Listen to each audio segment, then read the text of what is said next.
Hello, my friends. I'm very happy to be with you, and I'm very, very excited about today's subject.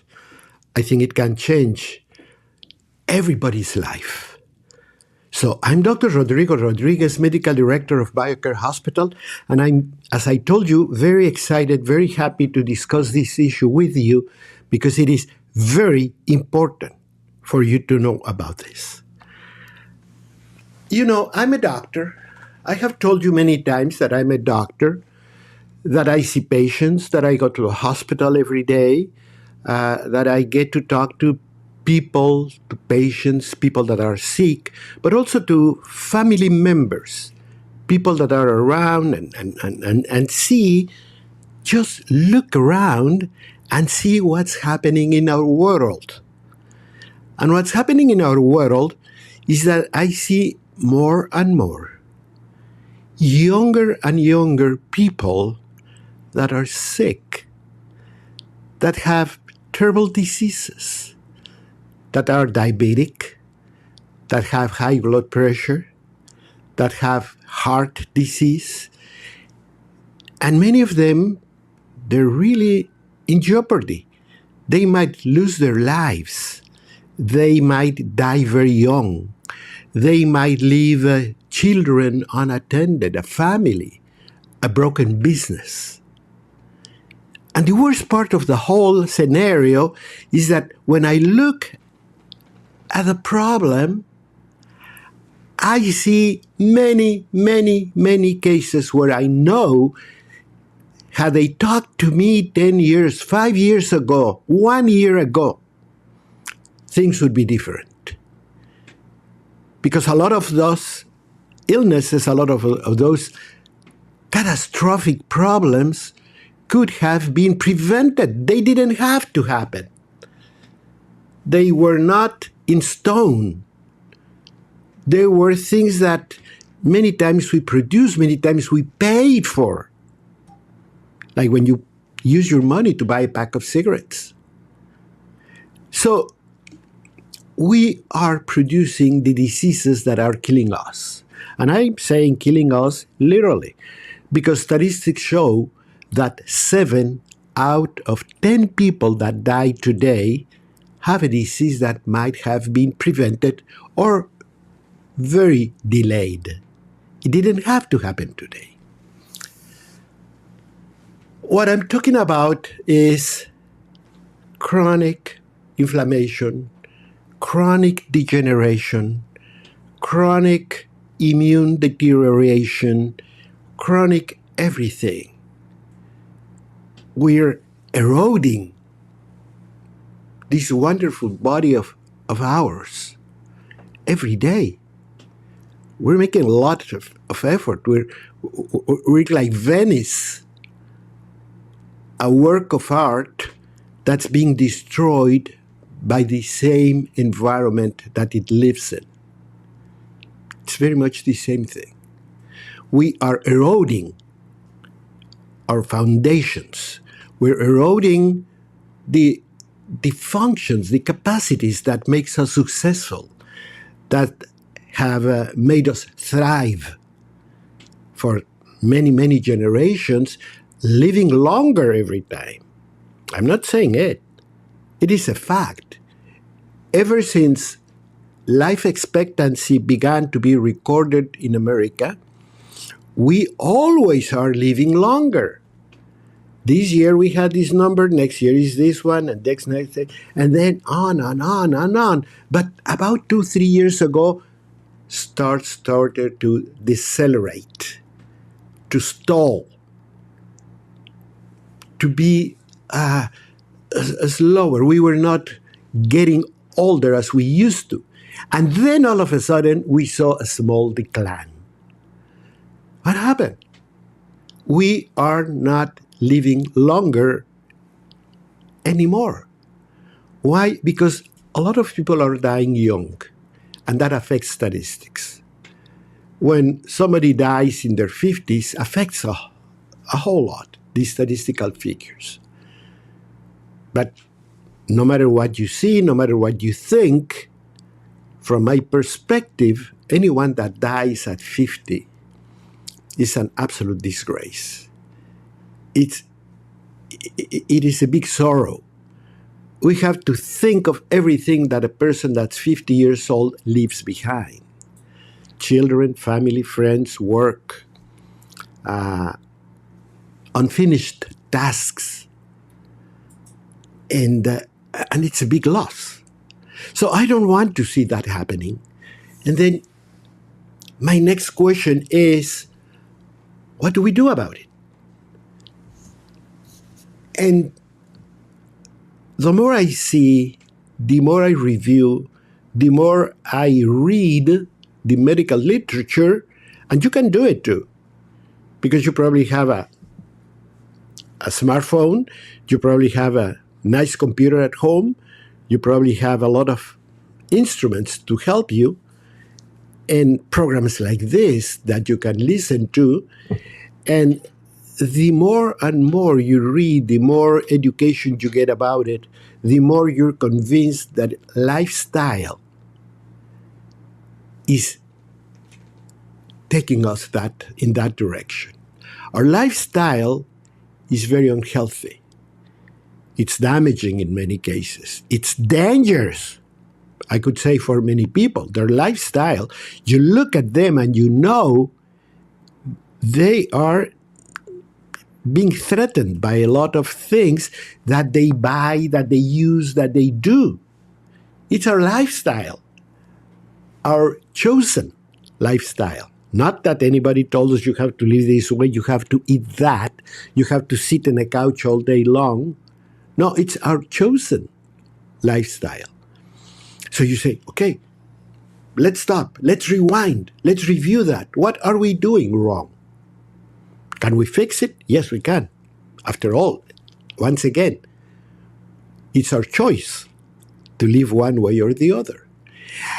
And in lifestyle, when you talk about lifestyle, you have to talk about something which is very important within the same frame.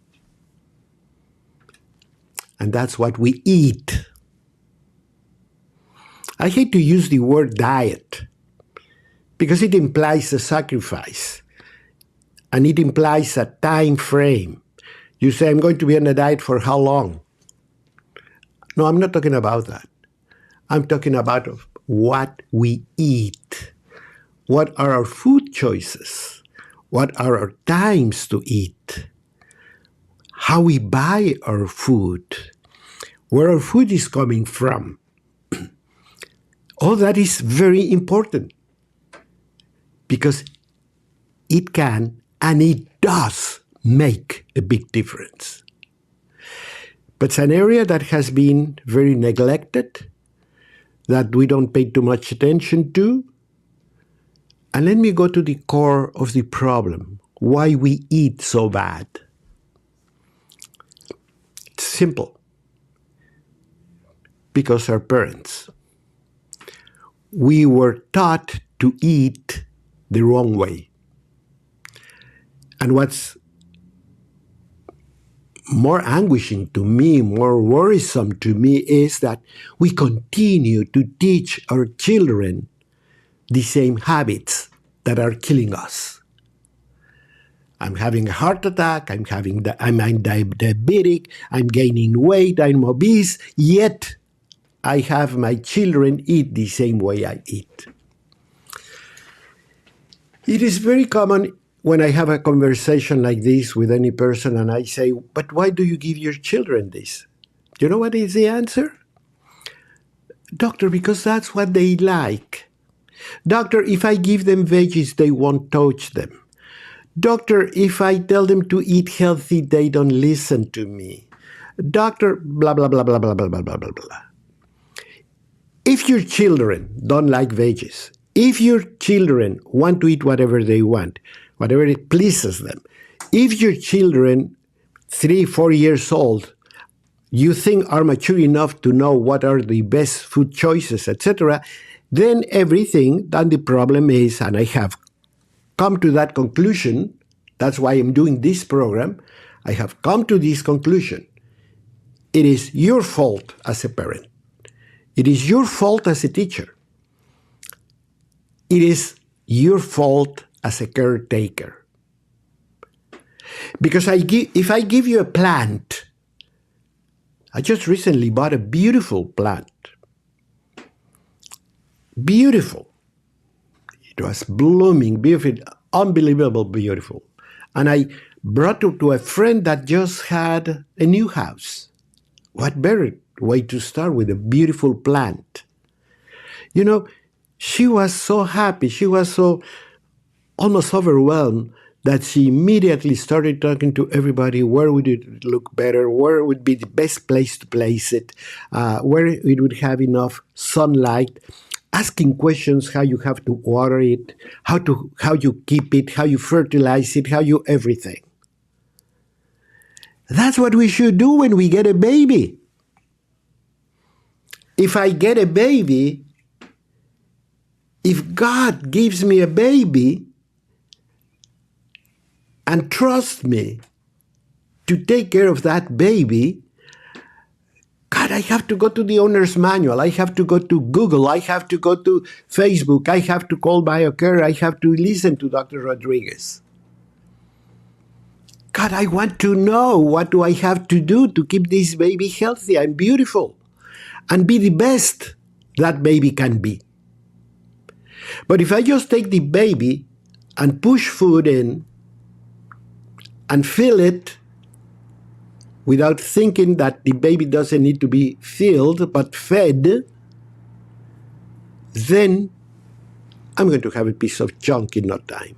And I'm going to have a child that's going to be obese, that's going to be sick, that might become diabetic very young, that is going to have degenerative diseases, that will not have immunity to fight infections, that is going to develop heart and artery disease, and that will die of cancer or heart disease very young in life, probably before I die, which means I'm going to go to their funeral.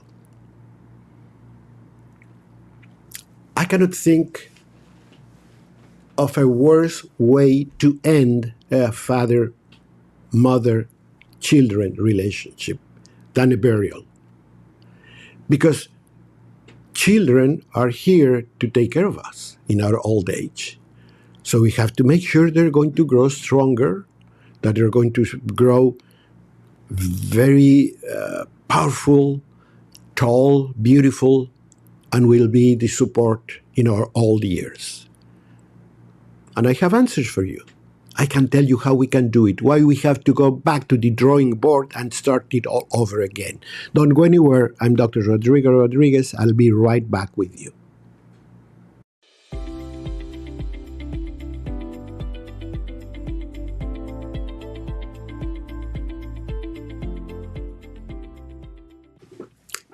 I'm back. I'm as excited as I was in the beginning. I'm Dr. Rodrigo Rodriguez, Medical Director of BioCare Hospital.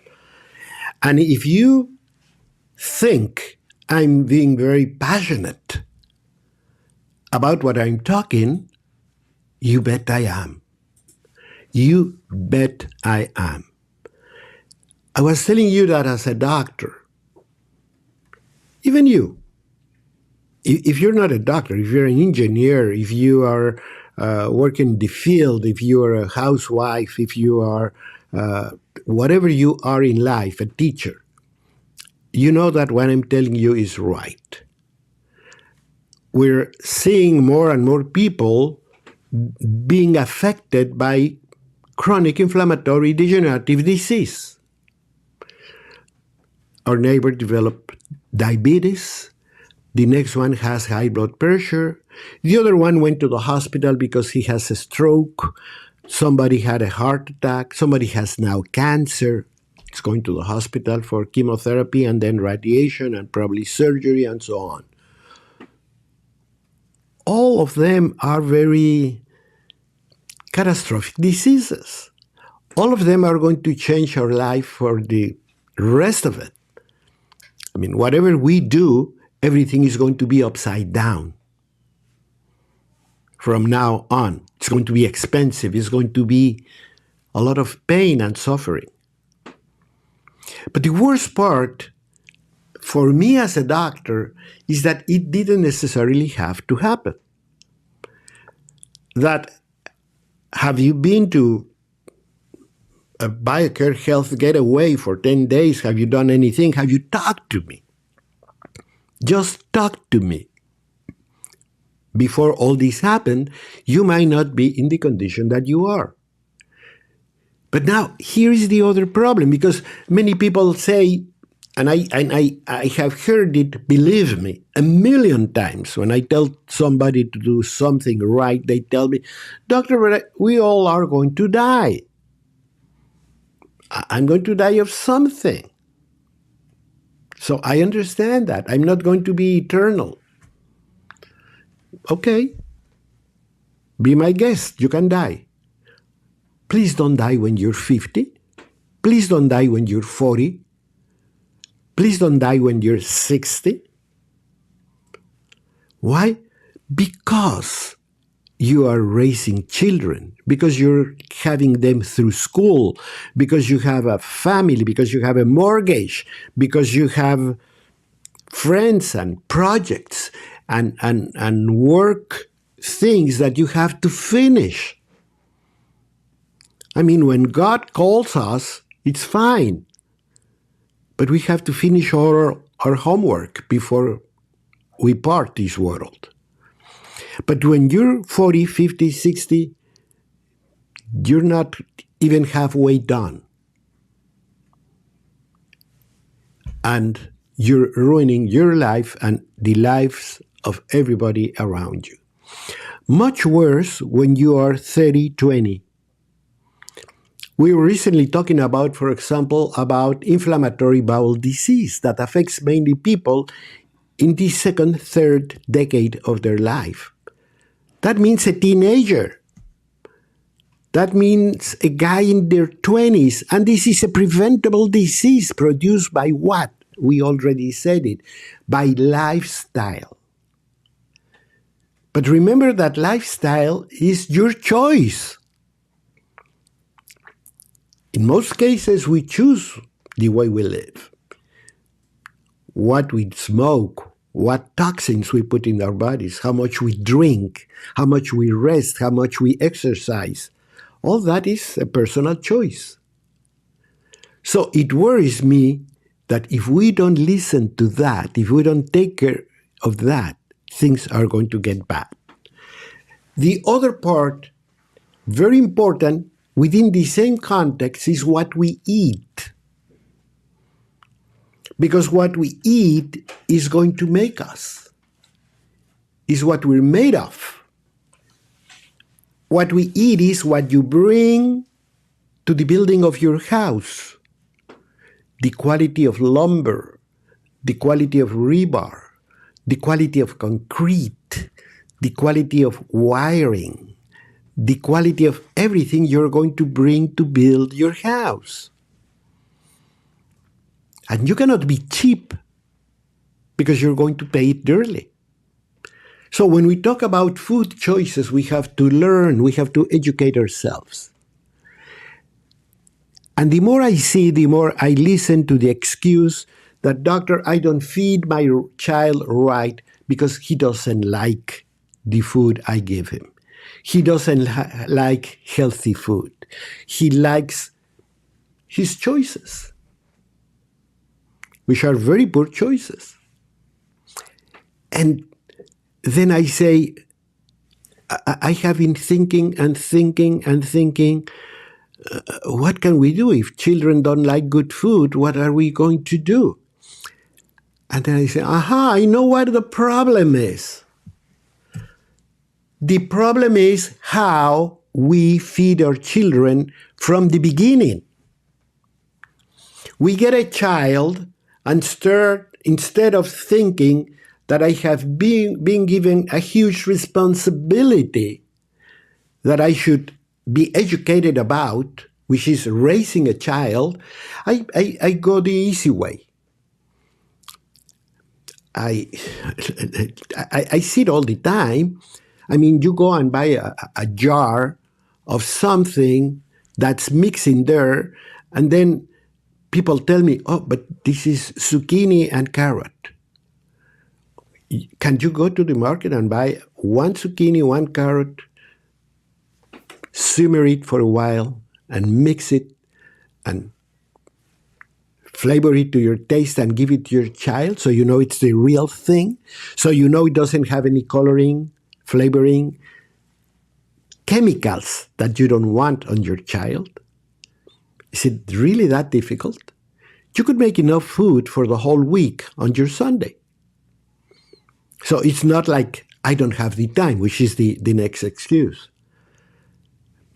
This has been done, and you can go online and look for it.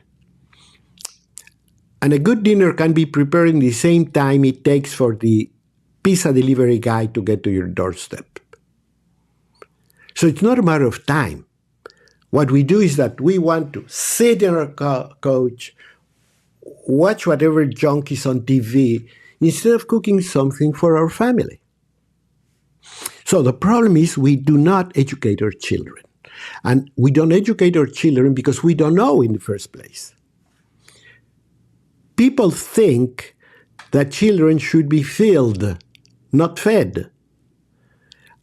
When I see parents taking children to junk places, to junk food places, I think it's like going to the gas station and say, fill him up, fill her up. You don't care what octane. With your car, you care. If you take your car to the gas station, you say, fill it up with unleaded high octane gas, because it's a very good car. With your children, you don't care. You say, just give him whatever, fries, anything. So we have to teach them. And the problem goes back and back and back. The more I see, the more I have to go back. The problem begins with the pregnancy. You know, parents-to-be, they never get information. They don't know what they should do. I'm going to the obstetrician and he told me to take this or to take that or that I'm fine. Come on. This is the 21st century. You can go to your computer and look for things you should be doing, things you should be eating, the way your lifestyle should be to have a healthy child. You don't need an obstetrician. You don't need a pediatrician. Ask your grandmother. Ask your mother-in-law. She'll know a lot more than many pediatricians. And then you say, okay, I'm planning to have a baby. Quit smoking, quit drinking, eat healthy. Why? Because you're going to transfer many of those likes and dislikes to your child. If you don't eat well, you're going to begin with a faulty child in the first place. If you don't have a normal delivery, you're depriving your child from a healthy intestinal flora. If you have a C-section, that is what you have. And it's been proven. A child that's born by C-section, in their gut will have skin flora, not the real intestinal flora. If we don't breastfeed our children, if we don't breastfeed them, then we do not get the quality of intestinal flora. And on top of that, we give them processed, refined, these unbalanced foods, we're going to have a problem.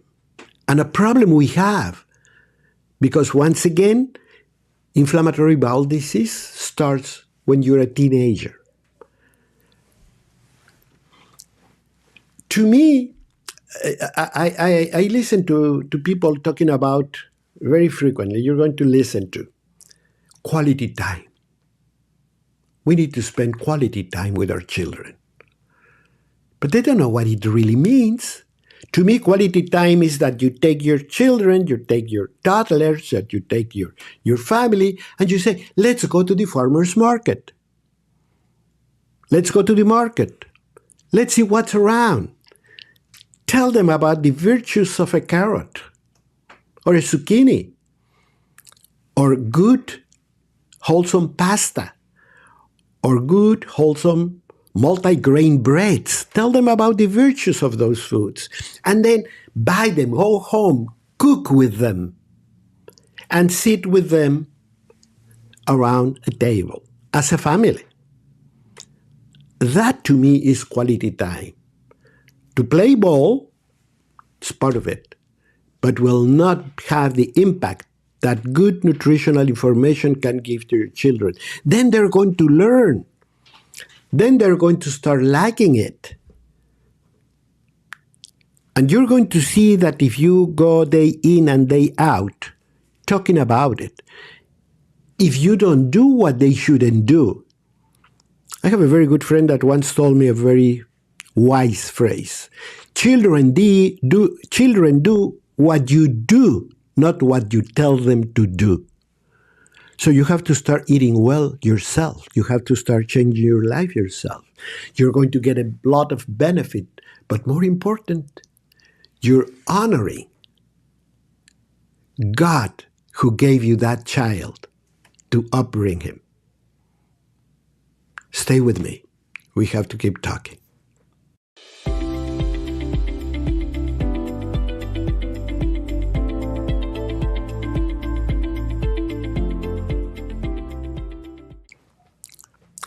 I'm Dr. Rodrigo Rodriguez, and you listening tonight a program. Hopefully you're following me like every Friday night at 7 p.m. Eastern Standard Time on Truth Be Told Radio Network. But this program is also available to many social media platforms. So you can go to Facebook, you can go to Twitter, you can go to Instagram, you can go to many of them. We're always talking about health. We're always talking about what we should do. We're always talking about food and lifestyles, but we're also talking about very important deadly diseases, because that's what we do. We take care of people. But through the years, I have been talking to people to tell them you don't have to be here as a patient. You have to be here because you're trying to prevent something. You want to have a good assessment of where you are and what can be corrected, what can be changed. Because believe me, I don't want you as a patient. I want you as a friend. I want you as a guest.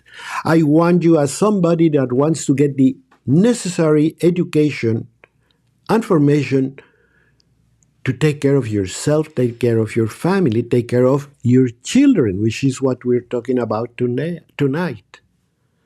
We're talking about why is it that we have so many deadly diseases that are killing 7 out of every 10 Americans?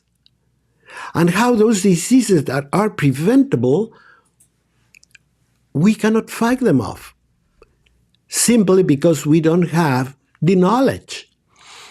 And when you say, I have to change my lifestyle, and when you say I have to change what I eat,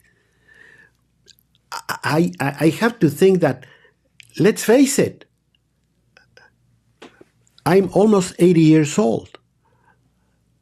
And I have to be very honest, I probably like a lot of things I shouldn't eat. But I like them because they taught me to like them. See? There are many acquired tastes. One of them is alcohol.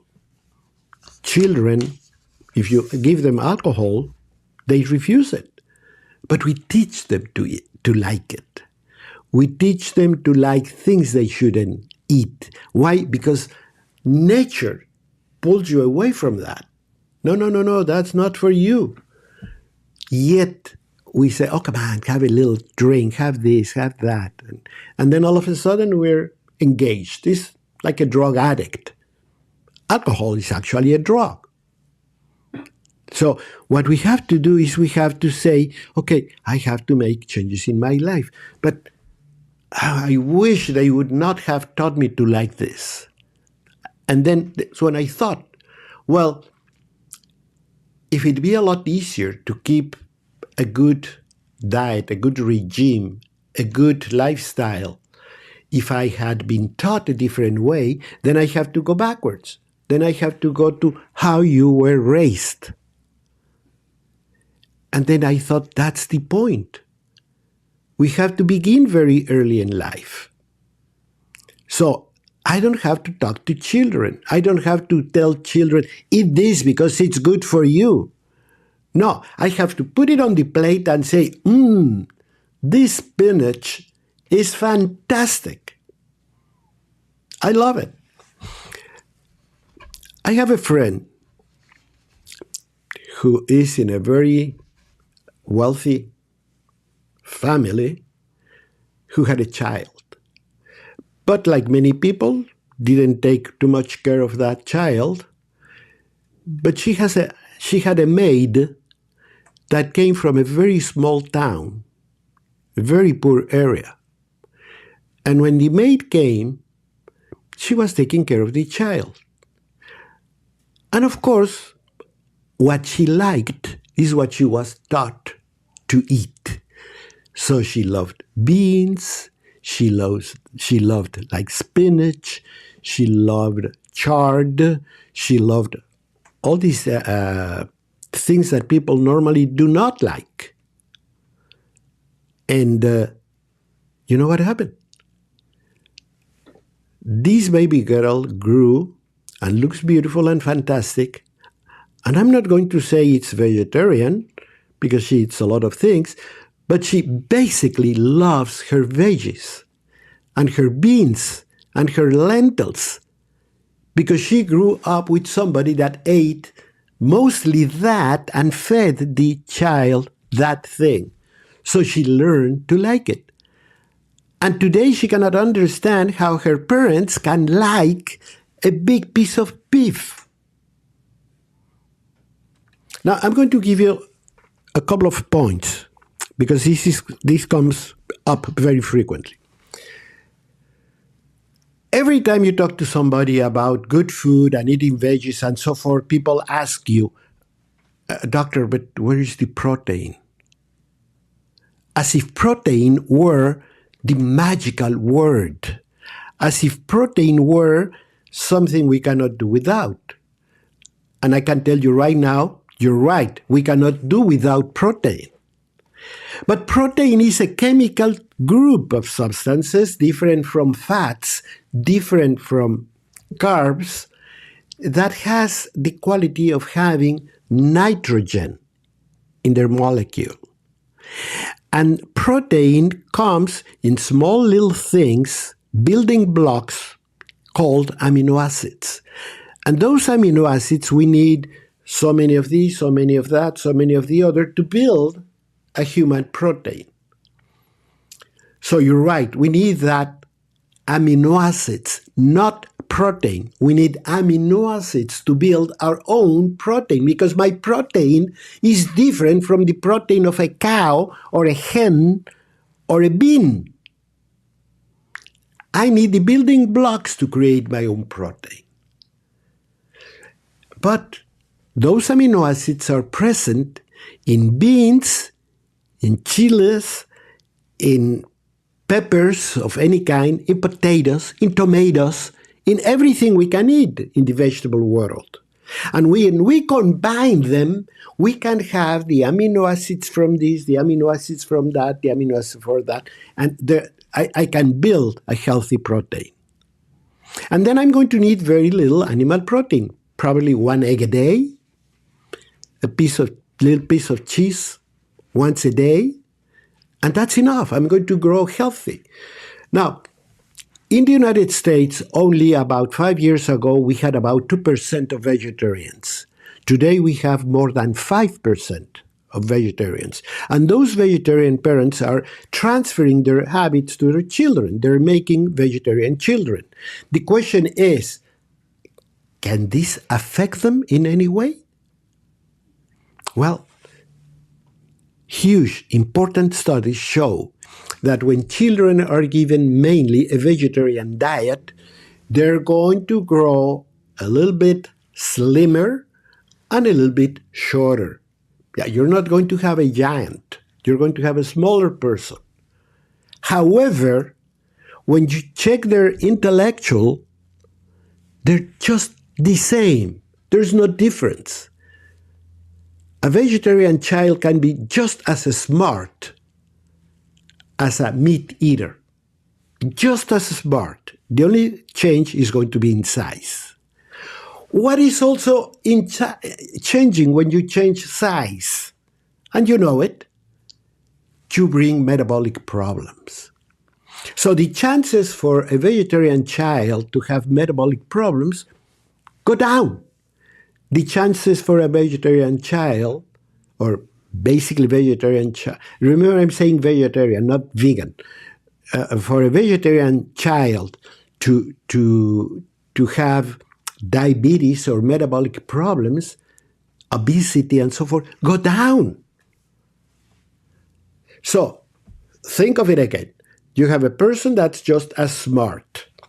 You have a person that's emotionally sound. You have a person that has lower chances of metabolic diseases, of inflammation. The only drawback, if you can call it that way, would be that will be a little bit smaller in size, thinner, which is a big plus in this world, and probably a little bit shorter. Other than that, you have a healthy child. I don't want to believe me. I want you to call me. I want you to ask the question. I want you to go to the social media of your choice and say, doctor, you said this. Where do you get this information from? I will send you the studies that have been done in this regard. But once again, your children will not do what you do not do. If you're going to give your children spinach and you have a soda pop and fries, they're going to want what you're eating. And I have many examples like that. But remember, you have to begin from the womb. From the day you decide you want to have a child, which hopefully you have children because you wanted them, not because they dropped. In this time and age, children don't drop off the sky. We know how we have them. So if we want to have a son, if we want to have a daughter, which is an absolute blessing no matter what, it's going to be a blessing, then we have to start taking care of ourselves, because this body of ours has to be healthy and powerful and metabolically sound in order to have a baby that's going to have the biochemical, physiological capacity to function well and to be everything it can get to be. And then I have to repeat what I said in the beginning. And then I have to thank God for that baby. And if I have to honor God taking care of my body, which is a temple of the Holy Spirit, think how I'm going to take care of that child that God has given to me. It's a sacred duty. There are no ifs, no buts. They're way out. We have to think that that child is our responsibility. We're going to take care of that child. That child is going to be beautiful, smart, loving, peaceful, with a lot of intellectual capacity, and is going to be our support in our older years. And we're going to love that child for as many years as we have on earth. Don't go anywhere. I want to keep on talking with you.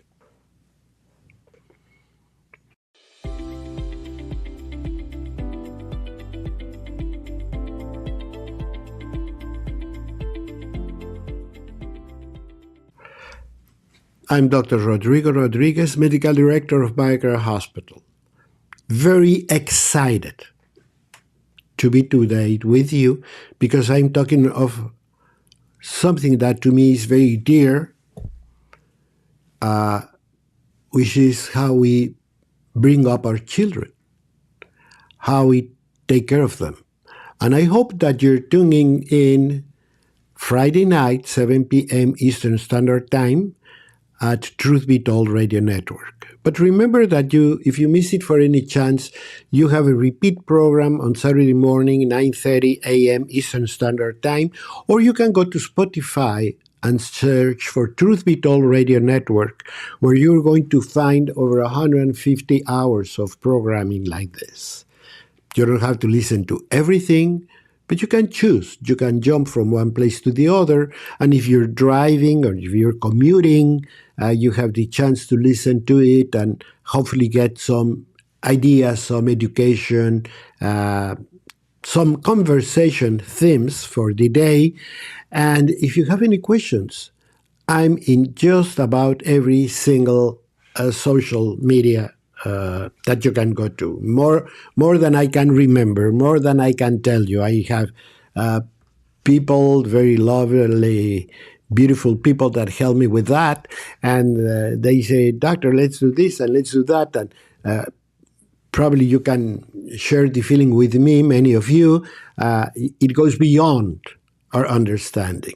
The cloud, the everything, it really goes beyond of what we know about the world. So, but it's very interesting and it's very important because it allows us to be in touch, to be talking. And I will please encourage you to do two things. One, to join me, to follow me.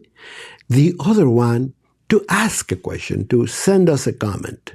I will get right back to you personally because I love to talk to people. That's what I have learned very early in my medical career, and I have more than 50 years as a medical doctor. And one of the things that I learned is that I have to share all this with people. I have to tell people about this. Because it used to be when I started medical school that we had tuberculosis as a big problem. It killed a lot of people. We have infectious diseases in children. You know, in Mexico, 1 out of every 2 children died before the 100-day anniversary. And I was listening yesterday that in South Korea, they make a party, a welcome party to a baby that turns 100 days. Because it used to be the same thing. Half the children died before the 100th day. And that was because of hygiene and infectious problems and so forth that you have to fight this way or the other. But I could see how the scenery was changing, how we were getting sick by our own hand, how we were bringing diseases to our own selves. We were getting very fat. We didn't have any physical activity. We started smoking. I grew up before cigarette smoke was vilified as it has deservedly been. Nobody talked bad about cigarette. It was the time where a magazine would show the best actor or actress, puffing some smoke. And that was very well accepted. But you know, ever since I can remember, I hated cigarette smoke. It affected me a lot. I could not open my eyes. I could not breathe. It always produced cough. And it was really bad. I don't know if I was allergic or what, but I hated it. If I saw some smoke, I went a different way. When I was a teenager and I started going to discuss or gathering places, I always left because I couldn't stand cigarette smoke. So when I started looking at the laws that change all that, where I could get on an airplane without having to smell smoke and go to a restaurant without having to smell smoke, to me was a blessing come true because I hated it and I love my clean air and I love to breathe in and out. I love to open my eyes and read without any tears or anything like that. So I love it. But because of the same situation, I could see that there were not only cigarette smoke, it was sugar, it was fructose, the high fructose syrup, it was the bad fats, it was the artificial sweeteners, the artificial coloring, the chemicals, the stabilizers, the preservatives, you name it. Food was turning into a very bad thing. And it's not that I'm saying it's that I'm looking at the evolution of every one of us in the last 50 years. 50 years ago, I was already in the doctor's office. I was already seeing patients, and I have seen it in 50 years. How we have more and more people that come here, and from the minute you open the door, from the minute they sit down, you can see that you have a huge person in front of you. And then they start telling you the symptoms. And you know them. You know them, they're going to be short of breath. You know they're going to be diabetic. You know they're going to tell you that they have ulcers in their feet. You know they're going to tell you they have high blood pressure, etc. Because you're looking at this. And every time I tell people, you have to change your lifestyle. You have to change the way you eat. They say, Doctor, but that's what I like. And I don't want to be the type of doctor that fights with you. I have to convince you. But when you're 40, 50 years old, it's very hard to convince you that you have been wrong all your life. So what I thought is, let's go back to the drawing board. Literally. Let's go to the children before they're born. I want to talk to those people that want to have a child. They are the ones that have the capacity to change the world. If you're thinking of having a child, think again and see what you have to do. Because we know about folic acid, we know about food, we know about toxins for women, but you know what? Men can also be an important factor. So if you want to be a father, you better get your homework done and know what you can and what you cannot do, because it can affect your child. Then when you have your child, you have to learn how to take care of your child, how to bring him up, how to feed him, how to take care of him, how to take care of infections, how to build their immunity, how to keep inflammation out of their bodies so they get to be what they can be. But all that has to come from you. You have to be proactive. You have to educate yourself. Because just by chance, I check on a popular search engine, and I want you to do the same thing and ask just one simple question.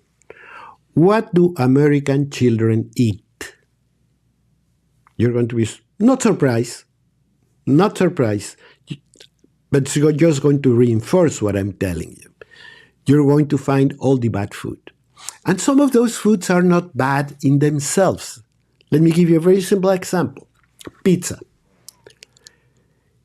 If you know how to do a pizza, how to make a pizza, if you choose your ingredients, it's like whole multi-grain bread. You can make a wholesome multi-grain pizza pan. And then you use real tomato, real cheese, real ingredients, oregano, chili pepper, whatever you like. But don't use cured meats, which are very popular. Do a margherita pizza, which was created for a noble person in Italy whose name was Margherita, but she was a vegetarian. So they did it with basil and with cheese and tomato and oregano. So there are many options that you can do to have your cake and eat it too. But you have to go to the kitchen. You have to cook. You have to learn. And once again, if we're talking about quality time, what better than to make some dough with your children? Prepare the tomatoes. You don't have to use any fancy things. You can just crush them with your fingers and put some cheese in it and the basil leaves, put it in the oven, And they're going to have a lot of fun. They will remember that for the rest of their lives. If you can prepare a very nice salad, if you can prepare a bruschetta, which is another Italian thing where you use just a little bit of wholesome bread toast with tomato and basil and oregano and olive oil and everything, show them to eat well. Show them the benefits and the flavor of olive oil. Show them the benefits and the flavor of vegetables, of wholesome breads, etc. So you have to start somewhere, because then you're going to have the children you want to have. And you know what? You're going to be saving a lot of money, because your children are going to be a lot healthier. They're not going to be with infections every time. They're not going to be asthmatic. They're not going to have anything. Asthma, for example, is very much connected with vitamin D supply during the pregnancy. Did you know it? No, you don't. Now you know it. Once again, if I want to have a child, why don't I sit with my spouse and say, we want to have a child? Let's get the best child on earth. Let's learn about it. And right now, with all these search engines that you have a lot of access to a lot of things. But I'm going to tell you something even better. Call me. Call BioCare Hospital. Send me an email. Contact me on any of the social media of your choice. Why? Because I have a kitchen that I go to every single day. Yes, I go to the lab. Yes, I go to the patient's room. Yes, I have a lot of things to do with the pharmacy. But I go to the kitchen every day for probably 1 hour and see what's cooking, literally. And where they bought the ingredients, and what are we doing for people. I'm getting ready for Thanksgiving. So call me. Our cooks are available. Our nutritionists are available. Our doctors are available. I'm available to answer all your questions about raising a child. I want to see you next week. Follow me.